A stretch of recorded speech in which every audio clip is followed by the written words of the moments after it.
In the city of Istanbul, the soaring domes and minarets reveal the culmination of 1,000 years of empire and faith.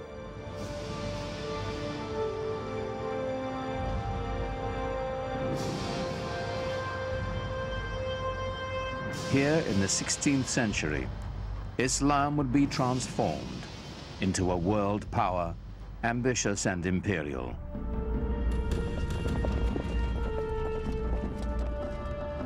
Led by a dynasty of conquerors, their absolute authority would establish a Muslim domain more far-reaching than any that had come before.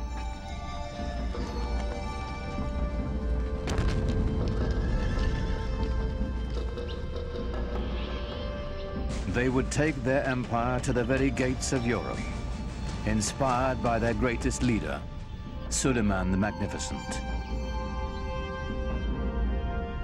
It was an age of regal splendor, when Islam and the great Ottoman Empire would rise to stake their boldest claim for power, for conquest, for destiny.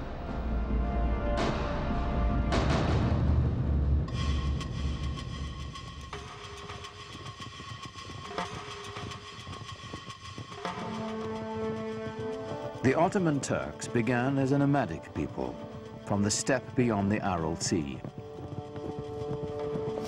For centuries, they had wandered present-day Turkey, looking for new pasture lands.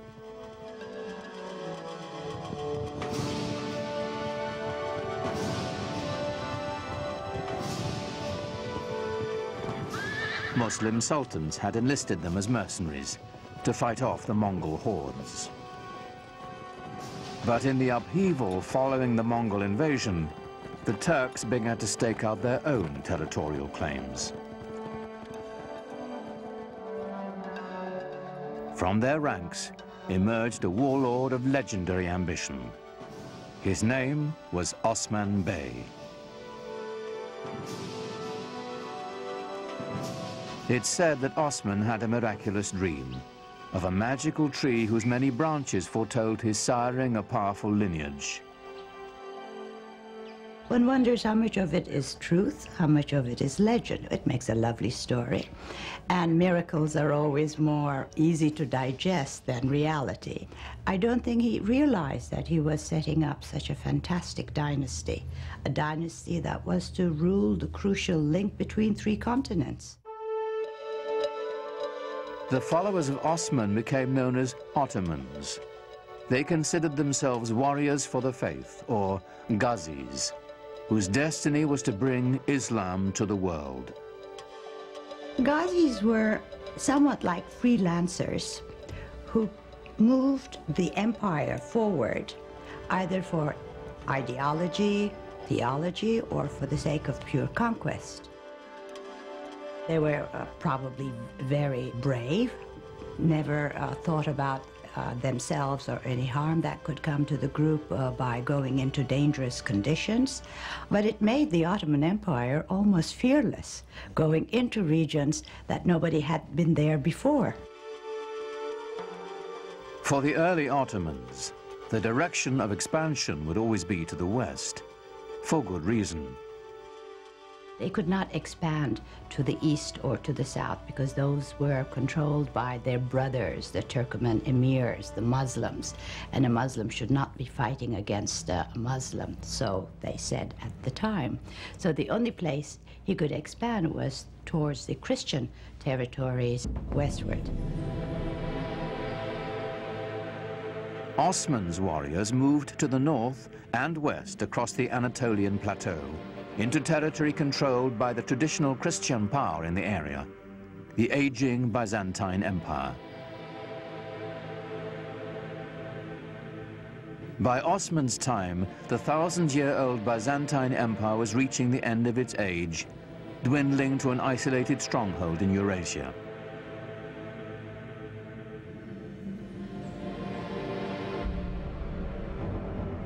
The Crusaders had already wreaked havoc across the region on their way to Jerusalem, sacking the capital city and helping to reduce the once proud Byzantine Empire to a few small warring states.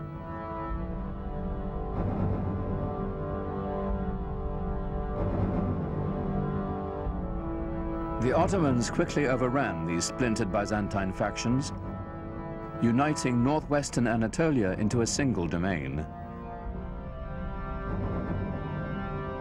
In 1326, the Ottomans took the powerful Byzantine city of Bursa, a victory that would change the character of the Ottoman Turks forever.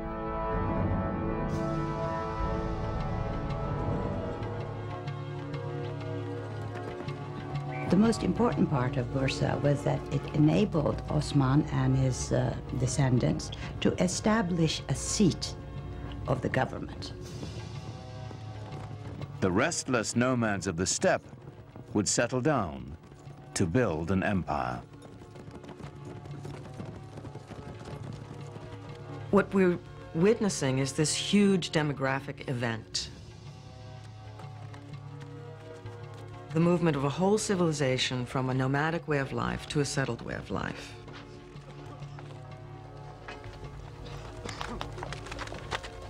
Now, when the Ottomans took Bursa and set it up as their capital, they were very concerned to establish themselves as the rightful standard bearers of Muslim civilization. Civilization meant organization, and the Ottomans set out to manage the vast regions they now controlled. Leaving the Byzantine clerks in place, they began to organize the new empire. First and foremost, taxation and record keeping. The word bureaucracy has since lost its noble connotations. Yet this was a great innovation, as ambitious as any triumph in battle. The Ottomans are known for including and synthesizing the cultural elements through the lands that they passed. They are known for creating structures by which the peoples who lived there before could carry on their lives and their beliefs in the way that they chose. In fact, the Ottomans had fewer conflicts with their Christian subjects than those of their own faith. Muslim adversaries intent on challenging Ottoman rule. One of the bureaucratic, or let us say management problems facing the Ottomans was that there were still rival Muslim sort of proto-kingdoms around them. I mean, they were conquered by the Ottomans, but they had old grudges to bear. And they had certain claims to dynastic glory of their own, and they were constantly worried about these old Muslim families rising up and creating a rebellion. And so the story goes that they felt it would be imprudent to have the army made up of these sorts of people.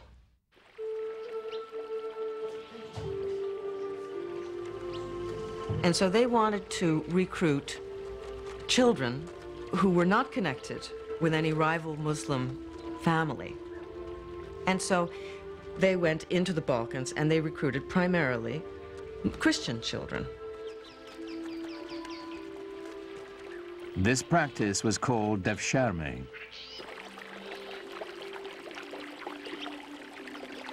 The young boys were technically slaves of the Sultan, but they weren't treated like slaves. First, they were brought into the Muslim faith, taught rituals of washing and prayer, and the Arabic and Ottoman languages. This served a political as well as a religious purpose. Through the devshirme system, the Ottomans could create a caste without any conflicting loyalties to tribe or family. The children had such great future that a lot of the times Turks or even Muslims pretended that their children were Christian-born and would register them with the devshirme officials. The system was so beautiful in that they only had one allegiance, to the Sultan. No family, no region, no other ties. These children were then given the best possible education available in the world, perhaps, at the time. And they were then able to move into the highest positions of power in the empire. Those who were brainy went to the palace schools and graduated into different levels of viziers and governors.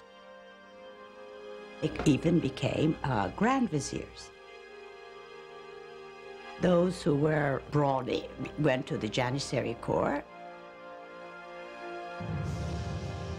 The Janissaries were the Sultan's elite infantry.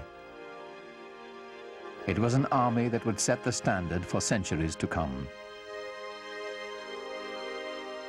They were the strongest, trained as military machines, no fear of dying, totally fearless, and their only love was to serve the Sultan. They were trained with all the precision and discipline, pomp and circumstance of a modern army. For the first time, an army wore uniforms and went into battle to the accompaniment of a military band. The Janissaries were the most feared troops in the Western world, a force that was worthy of this new Islamic empire and its restless visions of conquest.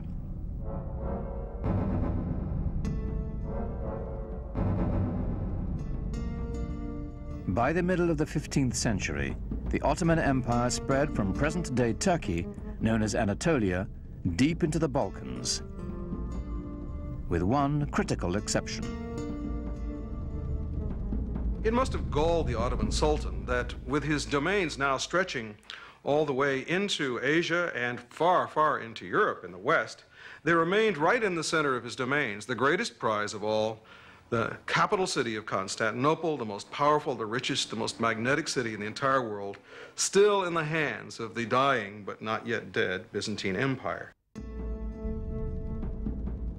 To the Ottomans, Constantinople's strategic and economic importance was considerable.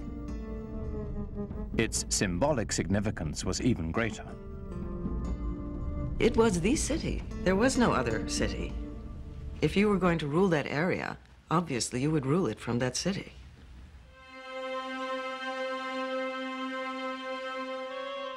It's said that the goal of laying claim to Constantinople was decreed by Muhammad himself. Every Ottoman ruler since Osman had wanted to seize the city, but it had always remained firmly in Christian hands.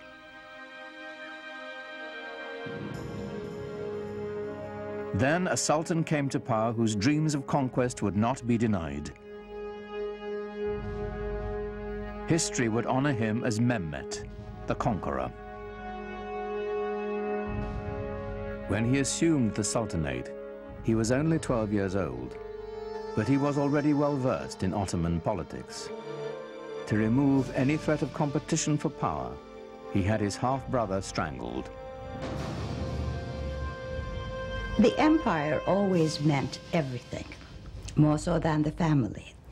In order to stop the empire from splitting, as had happened to other Turkish dynasties ruling the Islamic world, when a young man became sultan upon the death of his father, all the other brothers had to be eliminated.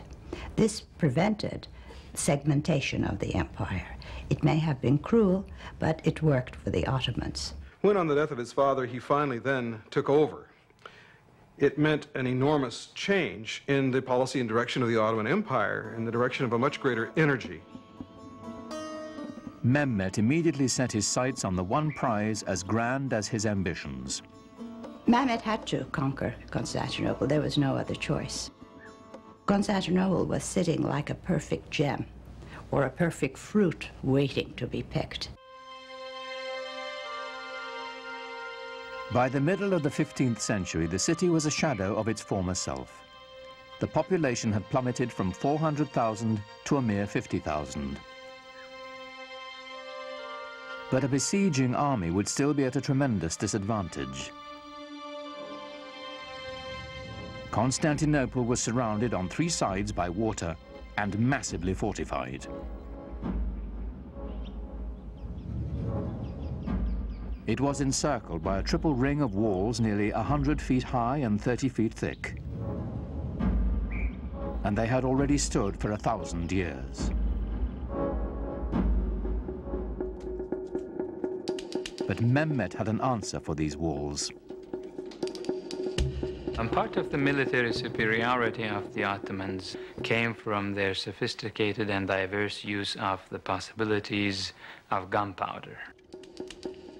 The siege of Constantinople in 1453 under Mehmed the Conqueror saw the first dramatic application of this in the form of huge cannons that had not been seen before, which Mehmed had specially commissioned for the occasion. Earlier cannons had been assembled with strips of forged metal bound with hoops. They fired stone projectiles with little more power than a catapult.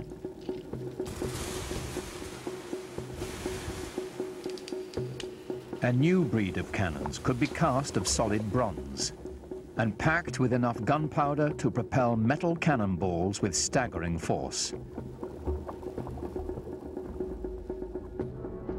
But Mehmed was not staking his hopes on cannon alone. The mile-wide channel of the Bosphorus Strait was all that connected the city to the Black Sea. If he could cut it off, Constantinople would be at his mercy.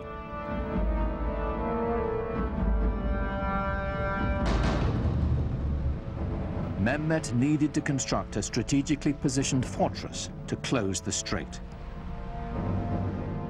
He built it right in the shadow of the great city walls.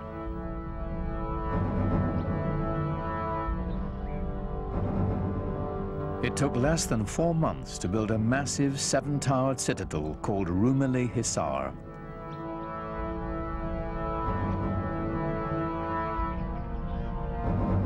Mehmed himself is said to have carried stones during its construction.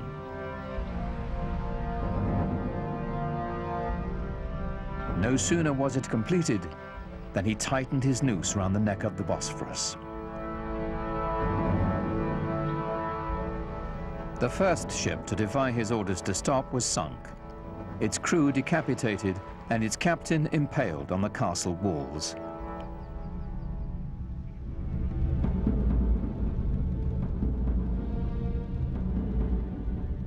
To stop Mehmed's ships from approaching, the Byzantines strung a massive chain across the strait.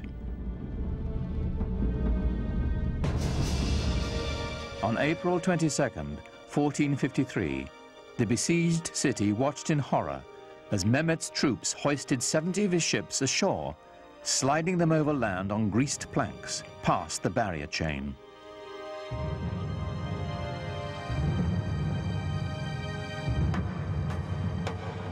More than 100,000 Ottoman soldiers now stood before the walls of Constantinople, braced for the greatest bombardment the history of warfare had ever known.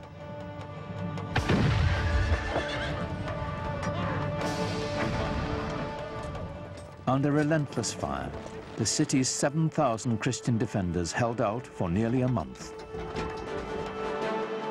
In desperation, the Byzantines who occupied the city appealed to their fellow Christians across the continent for help. But of course, Europe in the 15th century was completely incapable of mounting any kind of a concerted opposition to the rising Turkish threat in the east.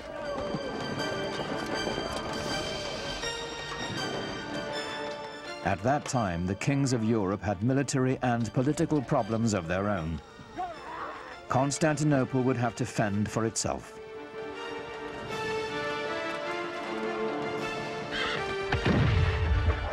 Shortly before dawn on May 29, 1453, the Turkish army breached the walls of the city. Within hours, Constantinople was in the hands of the Ottomans. Mehmed rode into the city and went straight to its most celebrated prize, the magnificent church of Hagia Sophia. Built by the Emperor Justinian in the 6th century, its name meant the Church of Holy Wisdom. It was the largest enclosed space in the world. Surely other groups of Muslims and the Ottomans themselves had come across many, many churches. They had seen churches before. But they had never seen anything, nobody had ever seen anything like Hagia Sophia.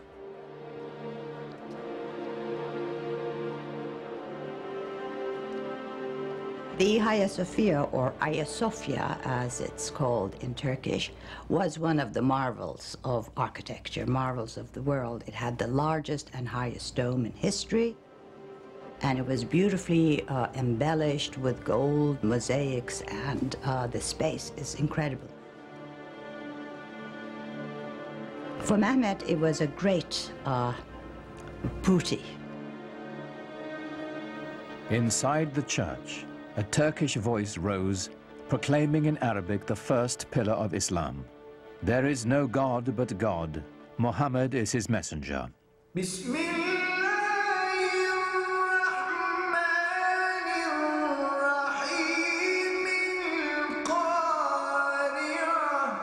single greatest church in Christendom was now a mosque.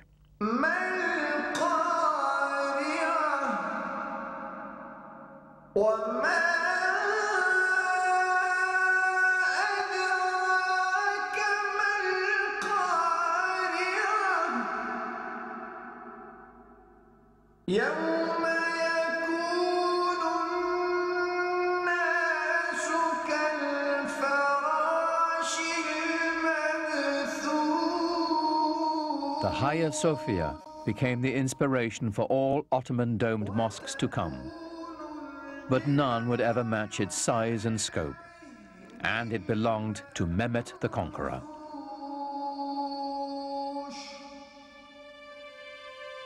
News of his triumph sent shockwaves around the world.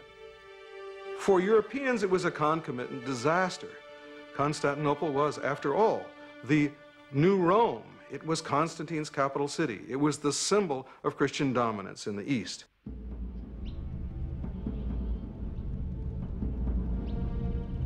The Ottoman rulers had long stacked up titles for themselves. Khan, which is Turkish for emperor. Shahi Shah, Persian for king of kings. And Sultan, the Arabic word for ruler.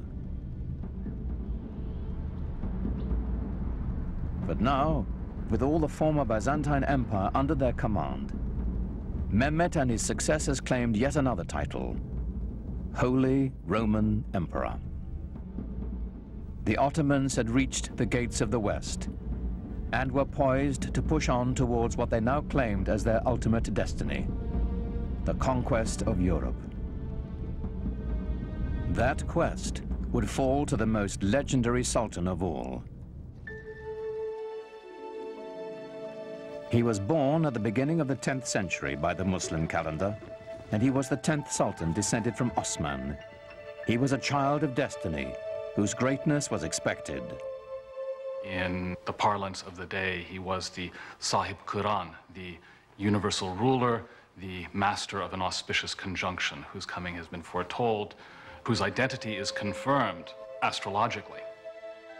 His name was Sulaymán, after Solomon, the wise king of the Old Testament. The Ottoman Empire would reach its apex under Suleiman's reign. Süleyman was extremely well educated. He was trained to the Sultanate from the day he was born. As a young prince, he formed a relationship that would have a tremendous impact on his life and on the empire as well. And when he was still a crown prince, he also developed a great friendship with a convert, a Greek convert who took the name Ibrahim. The two were very close in age and apparently very close in other ways, personally, intellectually, educated together to a certain extent. And as was common practice, when Süleyman acceded to the throne on the death of his father, he took his faithful Ibrahim with him to Istanbul. Süleyman was 26 when he took the throne, determined to make his mark on the world, as soon as his ministers would let him. In his early years, Süleyman had to contend, for example, with grand viziers and generals who simply refused to obey him, feeling apparently that here was a 26-year-old kid who had never seen very much in the way of action and hadn't done very much to show that people ought to, in fact, obey him. The way to prove his mettle was on the battlefield. Every new sultan was expected to begin his reign by expanding the empire. Ottomans now controlled Kurdistan, Egypt, and the holiest cities of Islam, Mecca and Medina. Süleyman set his sights on Belgrade in Hungary, the stepping stone to Europe. He was the head of the Ottoman dynasty, and he had certain duties to perform. One was conquest, and the first task Süleyman took upon himself a year after he ascended the Ottoman throne was to head towards Belgrade and capture it. Belgrade was very important strategically because it was from there the army could move further on west. A year later, he turned his ambitions on the island of Rhodes. The tiny island was a troublesome outpost of Christianity in an otherwise Ottoman sea. It was also a haven for pirates, preying on Muslim trade ships.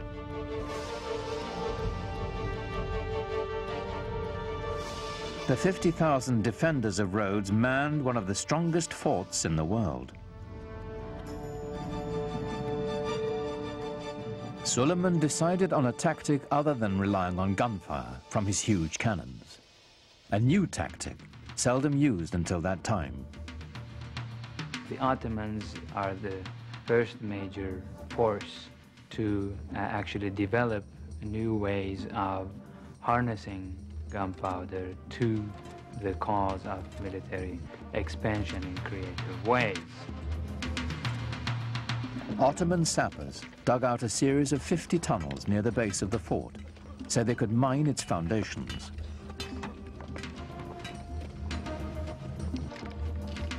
Performing this dangerous work were expendable Christian conscripts from the Balkans.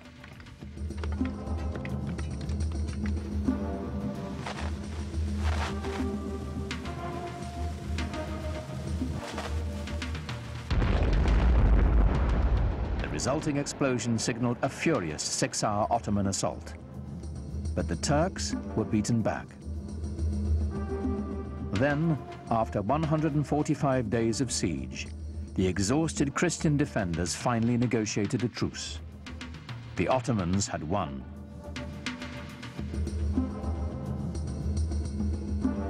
Victory did more than deliver Rhodes to the empire. Süleyman was now a sultan to be taken seriously. His march of conquest had begun.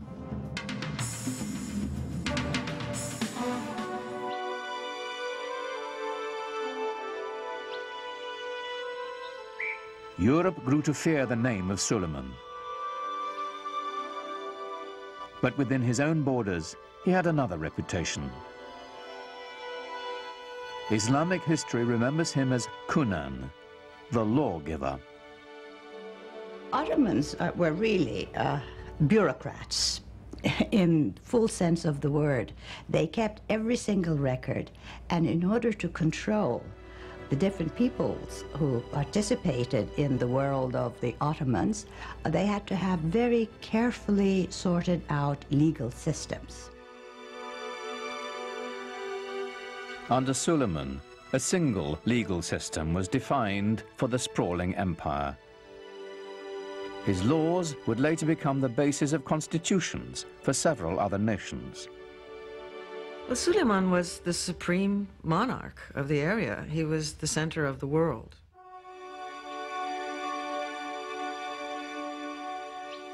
He inaugurated a classical age in Ottoman architecture, commissioning some of the most spectacular buildings the world has ever seen.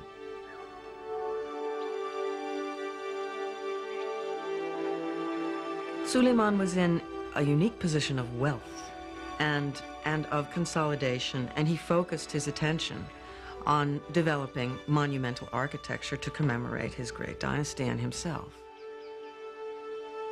Great religious architecture can really give people a sense of what is at the heart of the faith. Grandeur and majesty are the things that come to mind when Muslims think about God. A building that is grand and majestic can immediately remind people of the glory of God. Suleiman's chief architect, Sinon, was a man whose vision perfectly complemented the empire builder. Sinon perfected the signature structure of Islam, the domed mosque. His career spanned half a century and produced well over 300 buildings, including the refurbishment of one of the most important monuments in Islam, the Dome of the Rock in Jerusalem. But for the Sultan, of course, he built his masterpiece, the Sulaymaniye Mosque in Istanbul. It is truly befitting Sinan, who's called the Great Master. These buildings were horrendously expensive, huge things that took many, many years to build, and a great deal of architectural talent and engineering skill and engineering experience. When they built a mosque like the Sulaymaniya, they were doing it to say, yeah, I've got the power, I've got the money, I am the Sultan, I'm the King of Kings. But at the same time, there was also tremendous spiritual value in these things. The symbolism is not only that of empire, but of faith. In the spirit of Muhammad's teaching, the Great Mosque was a center of social services, complete with a hospital, school, and library. At its inauguration, it's said Suleiman gazed at it with awe and exclaimed, "O Solomon, I have surpassed thee."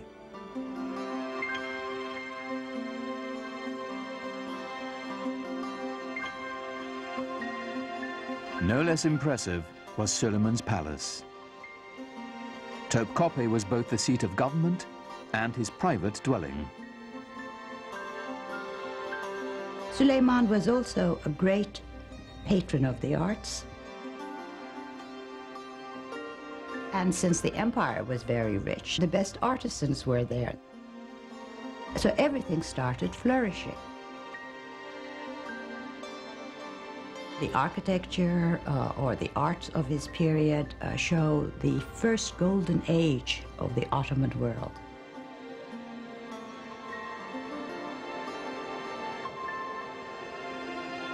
Everything that came out of his palace is exquisite. Sulaymán himself was a goldsmith. Ottomans believed that every sultan had to have a tangible trade. Being a sultan was not considered a practical or a tangible trade. And he was a very demanding patron, insisted on checking the work, even commissioned few things. And I think each artisan group or each corps working for the palace tried to outdo one another to please the Sultan, because to please him had wonderful rewards.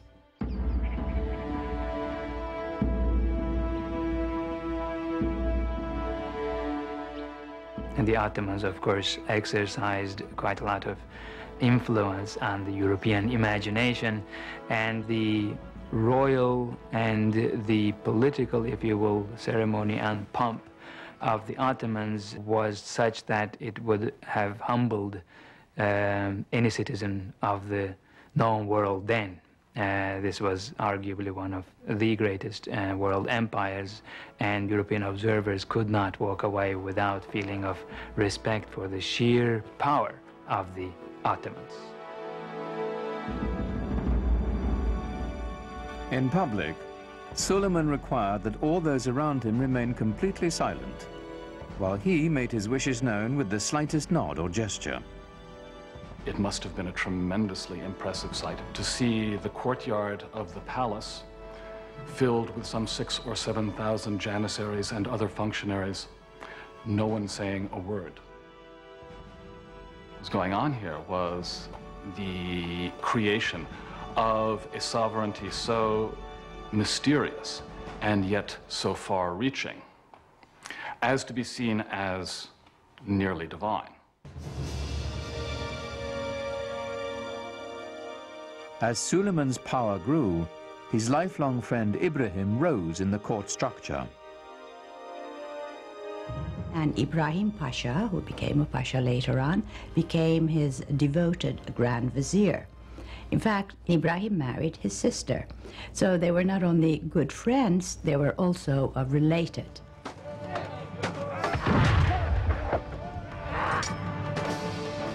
Ibrahim campaigned with his own army, growing in influence and ambition, till his power was second only to Süleyman's.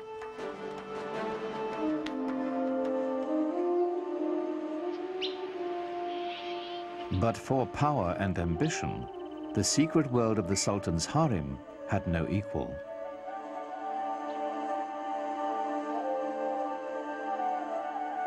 Contrary to the Western stereotype, it was not the Sultan's playpen, but lay at the center of dynastic power.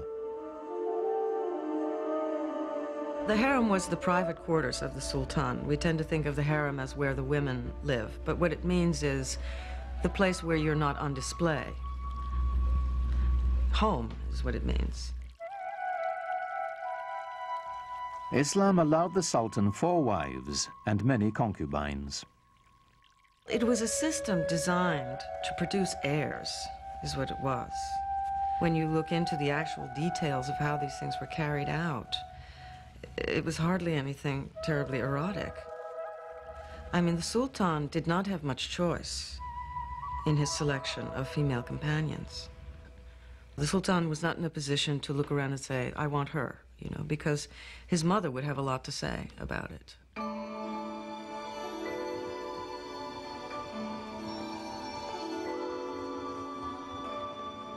With his first wife, Süleyman had a son and heir, Mustafa. But while he was in his mid-30s, the Sultan fell deeply in love with a Slavic slave girl named Harem. In the West, we know her by a different name, Roxolana. Roxolana would bear him a rival heir and become Süleyman's most trusted confidant. The Sultan was supposed to be protected from any undue influences. He was supposed to be protected from any rivals. And in a way, this creates a vacuum around his person into which the harem life can enter. And so the fact that he was so protected works in a funny way to expose him to the influence of his female companions with whom he spent so much time. And there were tremendously intelligent and ambitious women around him, Roxolana being the most famous of all.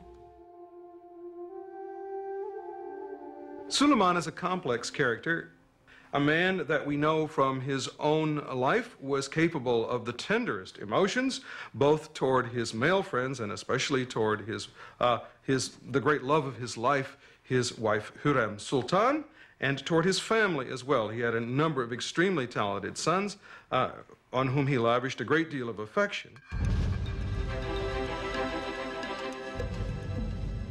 Süleyman groomed his firstborn son Mustafa for power. In the Ottoman tradition, the young prince entered the military and quickly won recognition as a talented general. Mustafa was clearly the heir apparent. For Süleyman, the future of his empire seemed limitless. I am God's slave and sultan of this world, Süleyman would carve on a conquered fortress. I am Süleyman, in whose name the Friday sermon is read in Mecca and Medina. In Baghdad, I am the Shah. In the Byzantine realms, I am the Caesar. And in Egypt, the Sultan. He, of course, at the height of his powers, clearly saw himself as dwarfing all his rivals, perhaps rightly so. One of Süleyman's greatest rivals was to the east, the empire of the Persian Safavids. This was a Muslim enemy whose rival creed made them fierce antagonists of the Ottomans for centuries. The Safavids were also Turkic in their ethnic origins, and indeed spoke Turkish as a language of daily life. But they were moving into the Muslim world, unlike the Ottomans who were moving into the West. So for the Ottoman Empire, they formed sort of the boundaries, the easternmost boundaries of the Ottoman realm.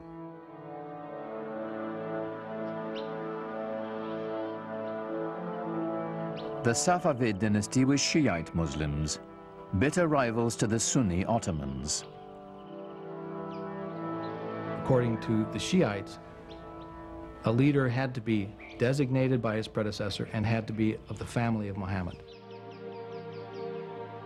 According to the Sunni view, it was not designation that was necessary, and a person could be a leader of the community without being a direct descendant of Muhammad. This challenge to legitimacy is the basis of the Shiite-Sunni split, a bitter division that still separates the Muslim world to this day. And I would say the Ottomans never really thought of themselves so much as Sunni until the Safavids came forth as this rival Shi'i. So the Safavids developed a rival ideology to the Ottomans, which then became an occasion for war over, of course, what wars are usually fought over. Wars are fought over land, over wealth, over territory, over prestige. And the Safavids waged a war of ideology in eastern Anatolia, which was always, for the Ottomans, the most worrisome part. The terrain is difficult to conquer, difficult to control. The Safavid military was formidable, but there were cultural rivals to the Ottomans as well. They were great patrons of the arts. I think we know them more for their artistic patronage than of their great conquests and laws and systems and administration. I mean, when you look at Isfahan, it is the most beautiful city in the world, and that is the Safavid city, it's the Safavid capital. But it doesn't give you the same sense of power that the Ottoman Empire had, or the Ottoman capital had. It's a different sense of power. It's more eloquent, perhaps, more precious in its decoration and its ceremonial spaces. It's a totally different aspect of Islam. Safavi art and architecture is on a finer scale. It's known for its filigree. It's known for its intricate brushwork, you know, rather than for its stunning scale. In the soaring palaces of the Safavid Shahs, murderous intrigues against Suleiman and his dynasty were hatched that would reach into his very household.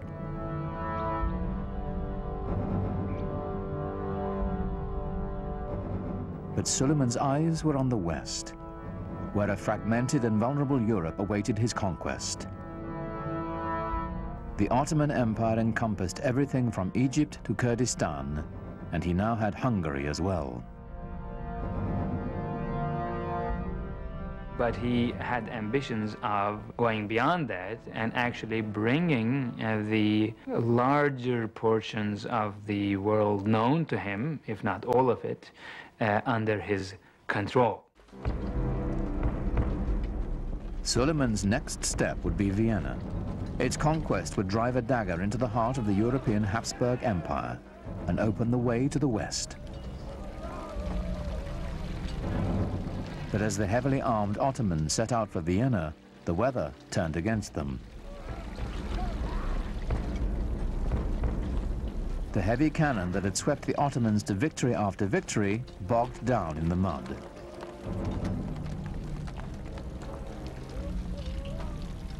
Suleiman had to move on without them.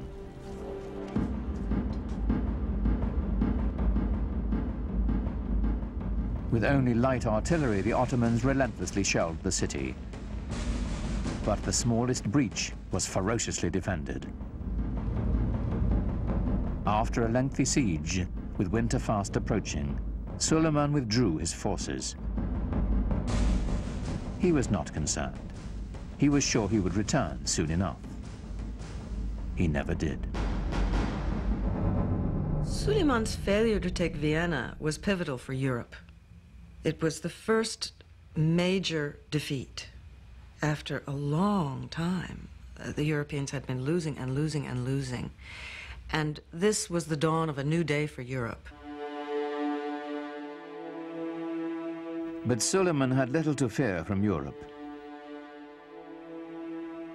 Rival Muslim Safavids and his own family would bring the cruelest of sorrows to the Sultan, and ultimately to his empire as well. Süleyman, in some ways, serves as a sort of epitome of the 16th century idea of the wise and just ruler who was at the same time a very tragic figure.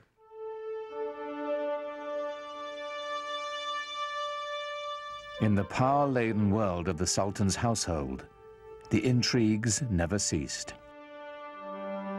The Topkapı Palace, as it was originally conceived, had no quarters for the ladies. The women lived in what was called the Old Palace. But Hürrem always complained about her husband, as most wives would, spending too many days and months campaigning outside the capital. She kept saying she feels very lonely and the children miss him. Well, surprisingly, there was a fire in the Old Palace, fire in Hürrem's quarters. So she had to be moved to the Topkapı Palace temporarily while her old quarters were being renovated. Well, she moved in and never moved out.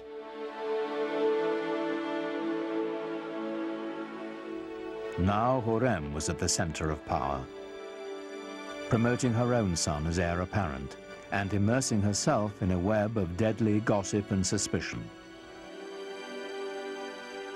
She was incredibly devoted to her husband, and any threat to Süleyman was a threat to her, and she had to get rid of it. The first threat came from Ibrahim Pasha, who assumed titles that were only given to sultans. So Hürrem knew something was going to happen eventually, and to protect the empire and the dynasty, Ibrahim Pasha had to go. On March 15th, 1536, Süleyman and Ibrahim Pasha dined together, as was their custom. In the morning, Ibrahim's body was found strangled.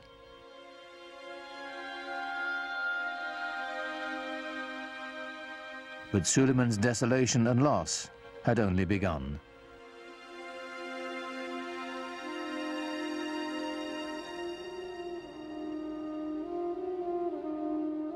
A few years after Ibrahim's death, Hürrem claimed to have uncovered a plot to overthrow Süleyman, devised with Safavid help by his beloved firstborn son and heir, Mustafa. This is a continuous problem in Ottoman history, sons trying to eventually replace their father. This happens in monarchies. Succession could become a problem, and it was an acute problem, and Süleyman had his share of it and perhaps did not always play his hands right. Without hesitation, Süleyman ordered Mustafa's execution, then sat by the young man's body for days, refusing to allow anyone to touch him. The best hope for the empire's future was dead.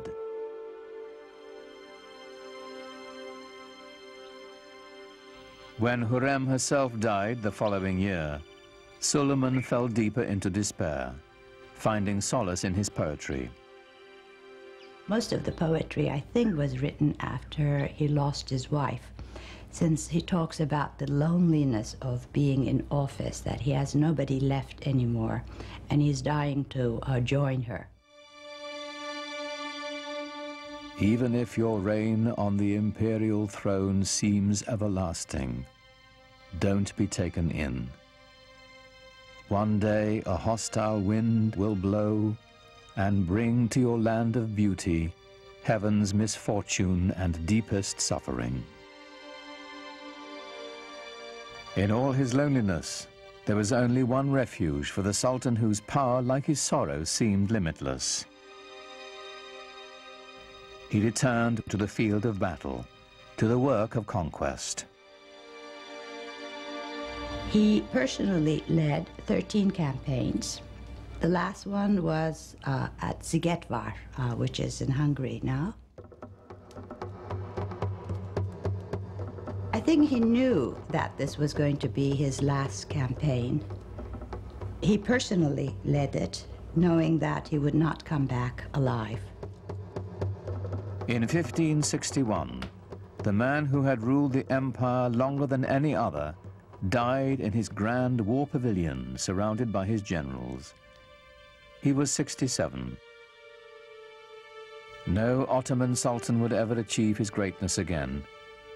The nexus of world power would move from the Mediterranean Sea to the Atlantic Ocean and the New World, slowly leaving the Ottomans behind.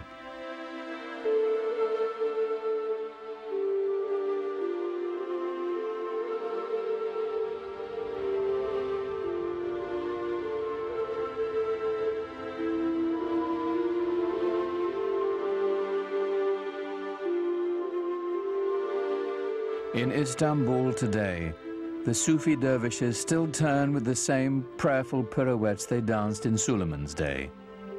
It is a meditation in motion, whose mystic origins go back even further, to the time of the Prophet Muhammad. You have become the best community ever raised up in mankind, the Quran assures all believers. Enjoining the right and forbidding the wrong, and having faith in God. Islamic and Western civilization have the same roots. They're dawning in the Fertile Crescent. The monotheism of the Jews and Christians. The classical intellectual culture of the ancient Greeks. The two traditions are kindred spirits, alike, yet very different.